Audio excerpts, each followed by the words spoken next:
বেলাল বিশ্ব নবীর দরবারে উপস্থিত হয়ে গেলেন। নবীজির চেহারার দিকে তাকাইয়া ডেকে বলেন, নবী গো, আপনার চাইতে সুন্দর মানুষ আমি জীবনে কোনোদিন দেখি নাই। বলুন সুবহানাল্লাহ। আপনার আমার নবী কতটা সুন্দর ছিলেন জানেন?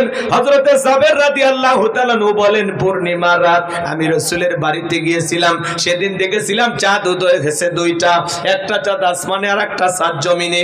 হযরতে সাবের বলেন, আমি একবার আকাশের পূর্ণিমার চাঁদের দিকে তাকাই, আর একবার বিশ্ব নবীর চেহারার দিকে তাকাই। হযরতে জাবের রাদিয়াল্লাহু তাআলা বলেন, ওই আকাশের পূর্ণিমার চাঁদের চাইতেও বিশ্ব নবীকে আমার কাছে বেশি সুন্দর মনে হয়। একটু চিৎকার মেরে বলেন সুবহানাল্লাহ। আমার ভাইয়েরা, আপনার আমার নবী কতটা সুন্দর ছিলেন জানেন?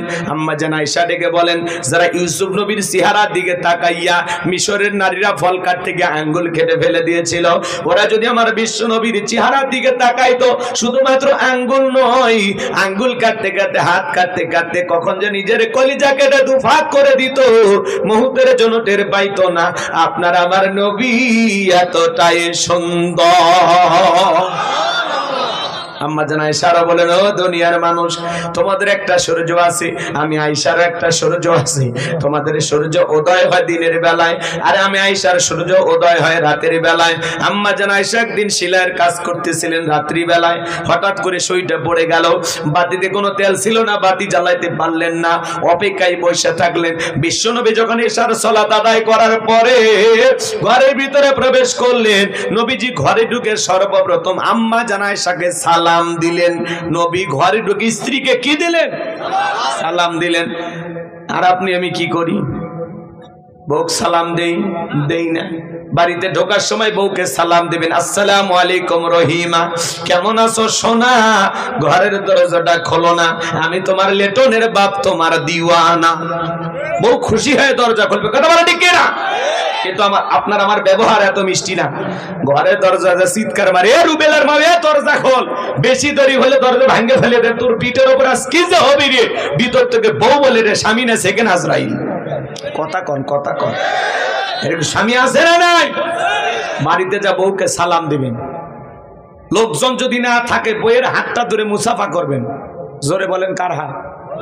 এ যুবক, বিয়ে করনি, কার হাত? বইয়ের হাত। পাশের বাড়ির ভাবির হাত না, ধরলে হাত দিয়ে পিটাইবে।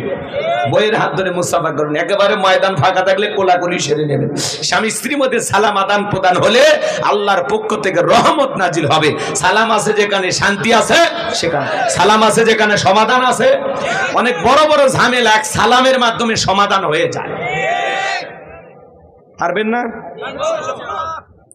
এক জায়গায় ওয়াজ করলাম, হুজুর বউকে সালাম দিদিকে শরম লাগে। আমি তখন বললাম, ভাই আপনি কি বিয়ে করছেন? কি কোন হুজুর, 3 সন্তানের বাপ আমি তখন বললাম, স্ত্রী সবাসের একটা দোয়া আছে, আপনি কি জানেন? হুজুর ওটা দোয়া পড়ার টাইম। বউ সালাম দিদিকে শরম লাগে, আর বইয়ের বাচ্চা হয়ে যায়। তোমার শরম যদি বেশি হইতো, তোমার বইয়ের তো বাচ্চা হওয়ারই কথা না। কথা বলেন। তার মানে কি ওটা শরম না শয়তানি? বউকে সালাম দিবেন। এদিকে খেয়াল করেন, স্বামী স্ত্রী দাম্পত্য জীবনে সুখ আর শান্তি পেতে হলে রসুলের 4টি সুন্নত আছে। আপনি কি দাম্পত্য জীবনে অসুখী? 4টি সুন্নত। এই 4টি সুন্নত যদি আপনারা দাম্পত্য জীবনে আমল করতে পারেন, মৃত্যু পর্যন্ত সম্পর্ক টিকে থাকার গ্যারান্টি। আল্লাহু আকবার বলেন। কি সেই 4টি সুন্নত আপনারা শুনবেন? কারা কারা হাত তোলেন তো বাজান। আল্লাহ কবুল করুন, জোরে বলুন আমি। রসুলের 4টি রোমান্টিক সুন্নতে আমি আপনাদের সামনে বলবো। এখনই বলতে গেলে আলোচনা এলোমেলো হয়ে যাবে, একটু ধৈর্য নিয়ে বসেন, শেষের দিকে বলবো ইনশাআল্লাহ। কষ্ট লাগে নাকি বাজান? চলেন না সামনের দিকে যাই। আমি যে কথা বলতে চাচ্ছিলাম, খুব সতর্ক থাকবেন। কথা শুধু শুনলে হবে না, আমল করা লাগবে। স্বামী স্ত্রীর মধ্যে সালাম আদান প্রদান হলে একে অপরের প্রতি ভক্তি, শ্রদ্ধা, বিশ্বাস, ভালোবাসা বেড়ে যায়। বাড়িতে ঢুকে বউ সালাম দেয় না, স্বামীও সালাম দেয় না, দুইজনে বোবা বোবা। কথা কন। ছোট বাচ্চাদেরকে সালাম দিবেন ঘরে ঢুকে, ওই বাচ্চা দেখবেন 2 দিন পরে আপনারে সালাম দেওয়া শুরু করবে। সূরা নূরের 27 নম্বর আয়াতে আল্লাহ কি বলেছেন জানেন না? একজন মুমিন আর এক মুমিনের গৃহে যখন প্রবেশ করবেন ওই গৃহবাসীর অনুমতি নিয়ে সালাম দিয়া তারপরে বাড়িতে ঢোকা লাগবে। কথা বলেন। আপনি রুবেল রুবেল কয়ে বাদশা কয়ে বাড়ির ভিতরে ঢুকে যান, বাদশার বইয়ের অন্য ঠিক নেই, ওর মা কি করতেছে, ওর বোন কি করতেছে, এক নজরে দেখা শেষ। মুফতি সাহেব কথা ঠিক আছে না? একজন মুসলমান আর একজন মুসলমানের গৃহে প্রবেশ করতে হলে অনুমতি নিয়ে সালাম দিয়া তারপরে প্রবেশ করা লাগবে। আপনি সালাম দিবেন, অনুমতি নেবেন, তারপরে তো বাড়িতে ঢুকবেন। এই যে সালাম আর অনুমতি, এর মাঝখানে মহিলা মানুষ যদি ব্যাপারটা থাকে ওরা রুমের ভিতরে যেতে পারবে, আড়ালে যেতে পারবে। কথা বলেন। আপনি ধাম করে ঢুকে পড়েন মানে ভালো হয়ে যান।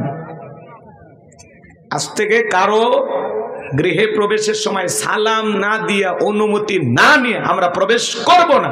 আমল করব তো ইনশাআল্লাহ। ব্যাস, আল্লাহ কবুল করুন। আমার ভাইরা চলেন সামনের দিকে যাই। বাজান গো আমার, যে কথা বলতে চাচ্ছিলাম গভীর মনোযোগ দিয়ে কথাগুলো শুনে যান। আম্মা জান আয়েশা রেখে বলেন, নবীজি যখন ঘরের ভিতরে প্রবেশ করলেন, নবীজির চেহারার আলোতে সুইটা কই পড়ে আছে আমি পরিষ্কার দেখতে পেয়েছি। বলুন সুবহানাল্লাহ। নবীর সম্মান মর্যাদা কত জানেন? এক জায়গায় ওয়াজ করলাম, ভাই বলেন তো আমাদের নবীর নাম কি? বলে হুজুর আব্দুল কাদের জিলানী। পীর সাহেবের নাম মুখস্থ আছে কিন্তু কপাল পোড়া মা দয়ার নবীর নামটাও বলতে পারে না। নবীর সম্মান মর্যাদা কত জানেন? যে নবী হ্যাঁ বললে তামাম পৃথিবীবাসীর জন্য আল্লাহ পাক হালালে পরিণত করে দেয়, যে নবী না বললে তামাম পৃথিবীবাসীর জন্য আল্লাহ পাক হারামে পরিণত করে দেয়। জমিনে যখন পথ চলতেন আসমানের এক খণ্ড মেঘ এসে বিশ্ব নবীকে ছায়া প্রদান করতেন। বলুন সুবহানাল্লাহ। যেই নবীর চেহারার উপরে মশা মাছি পড়া হারাম, নবীজি যখন ঘেমে যেতেন নবীজির দেগের ঘামগুলো আম্মা জেনারা শিশির ভিতরে জমা রাখতেন। বিশেষ দিনে নবীজির দেগের ঘামগুলো সুগন্ধি হিসেবে ব্যবহার করা হতো। বলুন সুবহানাল্লাহ। হযরত আনাস ডেকে বলেন, নবীজির দেগের ঘামের চাইতে দামি সুগন্ধি আমি জীবনে কোনদিন নাকি পাইনি। বলুন সুবহানাল্লাহ। নবীজি থুতু নিক্ষেপ করলে সেখান থেকে সুগন্ধি বের হইতো। নবীজি পথ চলে গেলে ওই রাস্তা দিয়ে কাফেররাও বলতে পারতো যে এই রাস্তা দিয়ে নবী মুহাম্মদ চলে গেছে, সুগন্ধি ছড়াইতো। সুবহানাল্লাহ বল। আমার ভাইয়েরা, নবীজি যখন ওযু করতেন নবীজির ওযুর পানি দিয়ে সুগন্ধি বের হয়ে যাইতো। সুবহানাল্লাহ বলেন, সুবহানাল্লাহ বলেন। কেমন নবী পাইছি বাজান, যে নবী আসমানের চাঁদের দিকে ইশারা করলে চাঁদ দুই টুকরো হয়ে যায়। আল্লাহু আকবার। জমিনে পা তুলে মাওলা পাকের আরশে আজিমে পৌঁছে যায়। আল্লাহু আকবার। যেই ছাগলের স্তনে দুধ নাই, বিশ্ব নবীর যদি হাতটা লেগে যায় দুধে পরিপূর্ণ হয়ে যায়। যেই খাবার 2-3 জন মানুষ খাবে সেই খাবারে যখন বিশ্ব নবীর হাতটা লেগে যায় শত শত মানুষ খাবার কেউ যেমন খাবার তেমনি থাকে। যেই নবীর চেহারার দিকে তাকাইলে পেটের ক্ষুধা চলে যাইতো। সুবহানাল্লাহ। সেই নবীর কাছে হযরতে বেলাল কথা মনে আছে না নাই? বেলাল ডেকে বলে, নবী আপনার চাইতে সুন্দর মানুষ আমি কোনোদিন দেখি নাই। ও নবী, আপনি কালেমার দাওয়াত দেন, ইসলামের প্রচার প্রসার করেন, দয়া করে আমি বেলালকে একটু কালেমা পড়ায়া দেন। বিশ্ব নবী হযরত বেলালকে পড়ায়া দিলেন, লা ইলাহা ইল্লাল্লাহু মুহাম্মাদুর রাসূলুল্লাহ সাল্লাল্লাহু আলাইহি ওয়াসাল্লাম। হযরতে বেলাল কালেমা পড়ে মুসলমান হয়ে গেল। নবী আমার ডেকে বলে, বেলাল ইসলামের অবস্থা এখন ভালো না, কালেমা পড়েছো আপাতত প্রকাশ করা যাবে না। আপনারাই বলেন তো বাজান, ইসলামের অবস্থা কি সব সময় ভালো থাকে? আজও তাম পৃথিবীর দিকে তাকায় দেখেন, তাম পৃথিবীর জালেম আর বেঈমানরা ঐক্যবদ্ধ হয়েছে ইসলাম আর মুসলমানকে বিদায় করে দেওয়ার জন্য। কথা বলেন ঠিক কি না? গভীর মনোযোগ দিয়ে কথাগুলো শুনবেন বাজান। আজও কাশ্মীরে মুসলমানের রক্ত নিয়ে খেলা করা হয়, ফিলিস্তিনের জমিনে আজও মুসলমানের রক্ত নিয়ে খেলা করা হয়, আজও চীনের উইঘুরে মুসলমানদেরকে হত্যা করা হয়, মুসলমানের মসজিদগুলো ভেঙে দেওয়া হয়, আজও ভারতে গরুর গোশত খাওয়ার অপরাধে মুসলমানকে হত্যা করা হয়। আজও তাম পৃথিবীর জালেম বেঈমানরা ঐক্যবদ্ধ হয়েছে ইসলাম আর মুসলমানকে জমিন থেকে বিদায় করে দেওয়ার জন্য। কিন্তু ওরা তো জানে না ইসলামের সুইচ আছে কার হাতে। আর একটু জোরে বলেন কার হাতে? আমার আল্লাহ রাব্বুল আলামিন বলেন ইউরিদুনা লিতুফিউ নূরাল্লাহি বিআফওয়াহিহিম ওয়াল্লাহু মুতিম্মু নূরিহি ওয়ালাউ কারিহাল কাফিরুন।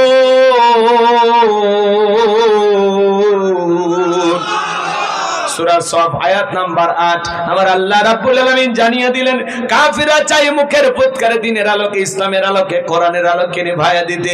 আমার আল্লাহ দেখে বলেন ওয়াল্লাহু মুতিম্মু নূরিহি, এই জমিনে দিনের আলোকে, কোরআনের আলোকে, ইসলামের আলোকে আমি আল্লাহ পাক প্রতিষ্ঠিত করে ছাড়ব। যদিও কাফের বেঈমানদের অন্তরে যত ধরনের জ্বালা যন্ত্রণা হোক না কেন, এই জমিনে ইসলাম আছে, থাকবে। কথা বলেন, ইসলাম আলাদের সাথে আছে কে? এই জন্য মুসলমানের রক্ত নিয়ে যারা খেলা করে এদের জীবনের পরিণতি ভালো হয় না। নমরুদ ফিরাউনের জায়গা যেমন পৃথিবীর জমিনে হয়নি, আজও যারা মুসলমানের রক্ত নিয়ে খেলা করতেছে ওই জালেমদের জায়গা পৃথিবীর জমিনে হবে না, হবে না। নমরুদ ফিরাউনের মতো ওই জালেমদেরকেও বিদায় নিতেই হবে। কথা বলা ঠিক না? বাংলার জমিনে যারা নিরীহ আলেমদেরকে ফাঁসির দড়িতে ঝুলিয়েছিল, হাজার হাজার নিরপরাধ মানুষদেরকে জেলখানায় বন্দী করেছিল, শাপলা চত্বরে এতিম হাফেজ আলেমদেরকে হত্যা করে দুনিয়ার জমিন থেকে বিদায় করে দিয়েছিল, যাদের হাতে মুসলমানের রক্ত লেগেছিল, আজকে তারা ক্ষমতার চেয়ার রেখে পালিয়ে গেছে। কথা বলে ঠিক না? যেন জুলুম করতে নাই। আমরা বারবার বললাম ম্যাডাম পদত্যাগ করেন। আল্লাহ বলে কিসের পদত্যাগ? এরা যে অন্যায় অপরাধ করেছে শুধু পদত্যাগ না, আমি আল্লাহ এদেরকে দেশ ত্যাগ করতে বাধ্য করব। কথা বলেন ঠিক কি না? ইন্না বাতশা রাব্বিকা লাশাদীদ, আল্লাহর পাকড়াও বড় কঠিন। আল্লাহ ধরে ধরে না, সেদিন ধরবে মামু বাড়ি দিল্লি গিয়ে পড়বে। কথা বলে ঠিক কি না? আজ আছে বড় বড় কথা বলতো, পালাবো না, হারাবো না, কই পালিয়েই তো গেলেন। এই কথা বল নাকি আপনারা? আমাদের চাচাকে বলা হয় স্বৈরাচার। ঈশ্বর চাচা ক্ষমতার থেকে পদত্যাগ করে জেলে গেছে, দেশ ছাড়েনি। বাপের বেটা দেশ নেত্রী বেগম খালেদা জিয়া জেল খেটেছেন, অসুস্থ হয়ে দেশে পড়েছিলেন, দেশ ছাড়েনি। বাপের বেটি কাতারের আমির বিমান দেশে, সে প্লেনে উঠে আল্লাহর বান্দি চিকিৎসার জন্য দেশের বাইরে গেছে। মারাবা কম, কি সম্মান! কেউ রাজকীয় ভাবে যায় আর কেউ পালিয়ে যায়। কথা বলেন না কেন? দেশ নেত্রী বেগম খালেদা জিয়া কোনোবার দেশ ছেড়ে পালায়নি, উনি দেশেই ছিল। আর আপনি পালিয়ে গেলেন কেন? আপনার কোটি কোটি অনুসারী, কারো কথা ভাবলেন না?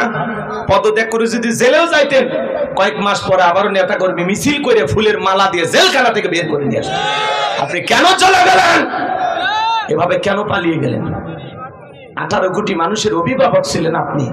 আপনি পালিয়ে যায় দেশের মানুষের যে পরিমাণে ক্ষতি করেছেন, আল্লাহর কাছে হিসাব দিতে হবে। অত সহজ না। কি মনে করেন? রাগ করেন নাকি আপনারা? আপনি মাঝে মাঝে কল রেকর্ড ফাঁস হয়, আপনি কথা বলেন কিভাবে? বলেন আমি দেশের কাছে আছি, শর্ট করে ঢুকবো। যাওয়ার আগে বলে যাননি, ঢোকার সময় বলা লাগবে কেন? আপনি আসেন, আপনি আসেন। এই দেশ আপনার বাবার, এই দেশ আপনার স্বামীর। আপনি আসেন, যেই দিক দিয়ে মন চায় ঢোকেন তো। আপনি আসেন।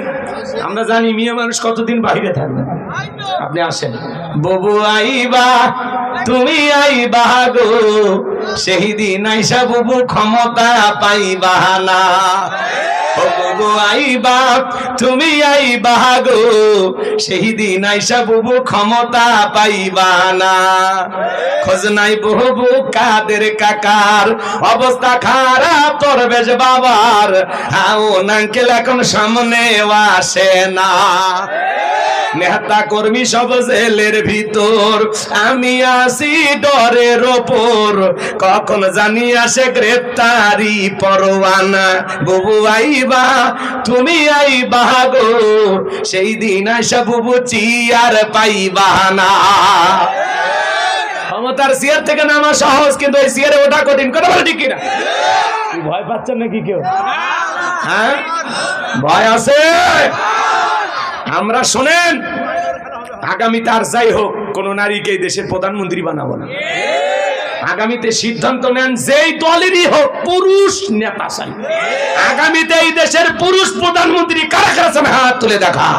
লিল্লাহি তাকবীর। নারীদের দেখার দিন শেষ, আগামীতে পুরুষের বাংলাদেশ। শোনেন, মেয়ে মানুষের রাগ বেশি, মেয়ে মানুষের জেদ বেশি। দেখেন না, স্বামীর সাথে ঝগড়া লাগে হাড়ি পাতিল ভেঙে ফেলে দেয়, স্বামী তুলে আসার মারে। মেয়ে মানুষের জেদ কত দেখেন না, দেশ তুই পালিয়ে যায়। তাহলে কি বুঝলেন? আর যাই করেন, ভবিষ্যতে কোন নারীকে এই দেশের প্রধানমন্ত্রী বানানো হবে। কথা ক্লিয়ার না ভেদা? যেই দলেরই হোক বাবা, একটা পুরুষ দরকার। বারে পুরুষ কেমনে বুঝাবো? রাগ করেন নাকি? মন খারাপ করবেন না আমার ভাইয়েরা, চলেন না সামনের দিকে যাই। গভীর মনোযোগ দিয়ে শুনবা। যুবক যারা আছো, নিরাশ হয়ে না। তোমাদের টেনশন আমার মাথায় কিন্তু সব সময় থাকে। তোমাদের জন্য স্পেশাল আলোচনা বরাদ্দ আছে, একটু অপেক্ষা করে সামনে যাই। মা বোন যারা পর্দার আড়ালে কথা শুনতেছেন, মহিলাদের ব্যবস্থা আছে, মা বোনদের জন্য আলোচনা করার দরকার আছে না নাই? একটু অপেক্ষা করেন মা বোন, আপনাদের জন্য স্পেশাল কিছু আলোচনা মাথার মেমোরিতে সেভ করা আছে, সময় মতো ডাউনলোড দিয়ে শোনায় দেব। আপনারা মুফতি সাহেব থাকতে এলে আমার দিচ্ছেন পরে আপনারাই বলি নেন, রাগ করেন নাকি আপনারা? তাকবীর দেন, লিল্লাহি তাকবীর। নবী আমার দিকে বলা, বেলাল ইসলামের অবস্থা এখন ভালো না, কালেমা পড়ে আপাতত প্রকাশ করা যাবে না। হযরতে বেলাল ডেকে বলে, নবী আমার জীবনের কোনো দাম নাই, আমার মনিব ওমায়েকে উর্দুম বা ছাগল পেশাব পায়খানা করে দেয়, এই ঘরে থাকতে আমার বড় কষ্ট হয়। একদিন বলেছিলাম, মনিব আমার জন্য একটু ভালো ঘরের ব্যবস্থা করে দেন। ওমায়ে ডেকে বলে, বেলাল উট্টুম বা ছাগলের দাম আমার কাছে আছে, কিন্তু তোর মতো কালো হাফসি বেলালের দাম আমার কাছে নাই। নবী গো, আপনি শুধু দোয়া করে দেন মৃত্যু পর্যন্ত যেন কালেমার পথে টিকে থাকতে পারি, আমি বেলালের জীবনের কোনো দাম নাই। এই কথা বলে হযরতে বেলাল চলে গেলেন। পরের দিন সকালবেলা সূর্য উদয় হয়ে গেছে, হযরতে বেলাল দরজা খোলে না। অন্যান্য চাকর যারা আছে নালিশ নিয়ে চলে গেছে ওমায়ের কাছে, যা বলে, নেতা এখনো পর্যন্ত বেলাল দরজা খোলে নাই, বেলা অনেকটা হয়ে গেছে, তাই নাকি? বলে, হ্যাঁ চলো যায়। দরজায় ডাক দেয়, বেলাল দরজা খোল। হযরতে বেলাল দরজা খোলে না, জোরে করে ধাক্কা মারছে। যখন দরজা খুইলা গেছে, তখন এইবার মায়া তাকায় দেখি যেই রাত্রিতে হযরতে বেলাল কালেমা পড়ে মুসলমান হয়েছে, ওই রাত্রিতে একটা উট্টুম বা ছাগলের কাছে কোনো পেশাব পায়খানা নাই। জোরে বলেন মারহাবা। আমার ভাইয়েরা, দিল দিয়ে কথাগুলো বোঝার চেষ্টা করবেন। এইবার ওমায় ডেকে বলে, চাকরের দল তোমরা নিজেদের কাছে যাও। দেখো না তাকায়া, তোমরা যখন ঘুমাচ্ছিলে বেলাল তখন ময়লা আবর্জনা পরিষ্কার করেছে, ওদেরকে তাড়িয়ে দেওয়ার পরে এক পা দুপা করে বেলালের কাছে চলে গেলেন। হযরতে বেলাল দেয়ালে পিঠটা লাগাইয়া জিহ্বা নাড়াইয়া জিকিরি করে কার? এইবার হযরত বেলালকে হালকা করে ধাক্কা মারছে, যখন জবান দিয়ে কালেমার আওয়াজ বের হয়েছে, তখন এইবার ডেকে বলে, বেলাল তোর জবান দিয়ে কি শুনলাম, তুমি কি মুসলমান হয়েছো? হযরতে বেলাল ডেকে বলে, মুসলমান হয় যারা মিথ্যা কথা বলতে পারে না তারা। ওয়াকুলু কওলান সাদীদা। আল্লাহু আকবার। মুসলমানেরা হবে সত্যবাদী, মুসলমানেরা কখনো মিথ্যা কথা বলতে পারে না। আর আমাদের সমাজে তাকায় দেখেন, এত মিথ্যা কথা বলে বাজান, ভরা পেটে মিথ্যা, খালি পেটে মিথ্যা। মিথ্যা বলতে বলতে চেহারাটা বেঁকা হয়ে গেছে, এক পা কবরে ঢুকে গেছে। এত মিথ্যা কথা বলতে পারে শয়তান পর্যন্ত বলে আমি এত খারাপ না। কথা বলেন? বলে হেলিকপ্টার দিয়ে পানি দিয়েছিলাম, পানি যদি দিলেন তাহলে ছাদের শিশুটা মারা গেল কিভাবে? কথা বলেন? জাতির মানুষ বুঝে গেছে, পাখির মতো গুলি করে ওরা মানুষকে হত্যা করেছিল শুধু চেয়ারে টিকে থাকার জন্য। আর বলে আমরা জনগণের জন্য এত কিছু করলাম। জনগণের রক্ত যাদেরকে ক্ষমতার চেয়ার থেকে নামাইতে পারে না, এরা সমাজের নেতা হওয়ার যোগ্যতা রাখে না। মেট্রো রেল থেকে কান্না করে, বিটিভি ভবন থেকে কান্না করে, কিন্তু শহীদের রক্ত, ছাত্রদের রক্ত দেখে চোখে পানি আসে না। এক কথা কন, মানুষের রক্ত তোমাদেরকে কান্না করতে বাধ্য করতে পারে না। তোমরা উন্নয়ন দেখে কান্না করো আর বলে আমি কি মেট্রো রেলে চড়বো? চিন্তা করেন কত হাজার মানুষকে যে 16 বছরের আমল নামা যদি হিসাব করেন, কত হাজার মানুষকে যে এরা দুনিয়ার জমিন থেকে বিদায় করে দিয়েছে। আল্লাহ ছাড়া কেউ জানে না, আল্লাহ ছাড়া কেউ জানে না। কথা বলেন? কত মানুষ এখনো গুম, তার পরিবারের সদস্য, তার যে এক টুকরো লাশ, লাশের যে এক টুকরো গোস্ত, এটা নিয়ে যে সান্ত্বনা, এটা আমার স্বামী বা আমার সন্তানের গোস্ত, সেটাও খুঁজে পাইনি। কথা বলেন। তাহলে তাদের জীবনের পরিণতি। শোনা যাচ্ছে ম্যাডামের নাকি ক্যান্সার হয়েছে, আল্লাহ ভালো জানে। ক্যান্সার হয়েছে সাবেক প্রধানমন্ত্রী শেখ হাসিনার, আলহামদুলিল্লাহ কইতেছেন না? তার মানে কি বোঝা যায় মানুষের ক্ষোভটা কোন জায়গায়? একটা সাবেক প্রধানমন্ত্রী ক্যান্সার হয়েছে, মানুষ কয় আলহামদুলিল্লাহ। কেউ কেউ ফোন দিয়ে কয় হুজুর সত্যি হয়েছে নাকি? চিন্তা করেন, তার মানে ক্যান্সার হইলে জনগণ খুশি। তাহলে কি নেতৃত্ব দিলেন? আপনার ক্যান্সারের কথা শুনে মানুষ আনন্দিত হচ্ছে, আলহামদুলিল্লাহ বলতেছে। কি নেতৃত্ব দিলেন? কই আপনার জন্য তো কেউ দোয়া করতেছে না। ওনার ক্যান্সার হয়েছে, দোয়া তো করা দরকার, আল্লাহ যেন ওনাকে ক্যান্সার থেকে মুক্তি দান করে। দোয়া করবেন না তো? কই দোয়া তো করতেছেন না আপনারা। হ্যাঁ, দোয়া করবেন না? তার মানে কি কি দোয়া করবেন না? তো সবাই বলতেছেন দোয়া করবেন না, কি বদ দোয়া করবেন? কিচ্ছু করার দরকার নেই। ওনার ফলাফল আল্লাহ দেবে। ওনার যেরকম কর্ম সে অনুযায়ী আল্লাহ যেন তাকে ফল দেয়। কথা বলে ঠিক কিনা? নিজের কৃত কর্মের ফল নিজেকে তো ভোগ করা লাগবে। কুল্লু নাফসিম বিমা কাসাবাত রহিনা, প্রত্যেকটা ব্যক্তি তার নিজ কৃত কর্মের কাছে আবদ্ধ। ওনার জীবনের কৃত কর্মের হিসাব ওনাকেই দিতেই হবে, দিতেই হবে। কথা বলে ঠিক কিনা? আজকে ক্যান্সার হয়েছে ওনার, কই সারা দেশের দোয়া হবে ম্যাডামের জন্য। মসজিদে মসজিদে ক্ষমতা থাকলে তো দোয়া হইতো, বাধ্য হয়ে। শ্মশান ঘাটে দোয়া করবেন না? ওরে বাবা। যাই হোক বাজান গো আমার, সাবেক প্রধানমন্ত্রী শেখ হাসিনার ক্যান্সারের কথা শুনে আপনারা আনন্দিত হয়ে যাচ্ছেন, অনেকে আলহামদুলিল্লাহ লেখে পোস্ট করতেছেন বাজান।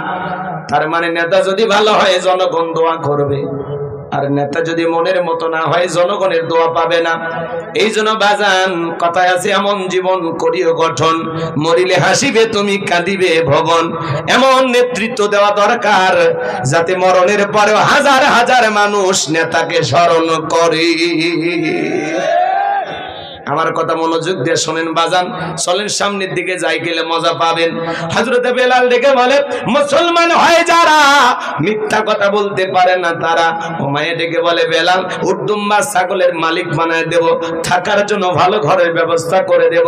হযরতে বেলাল ডেকে বলে, উমাইয়া দুনিয়ার কোন পার্থিব সম্পদের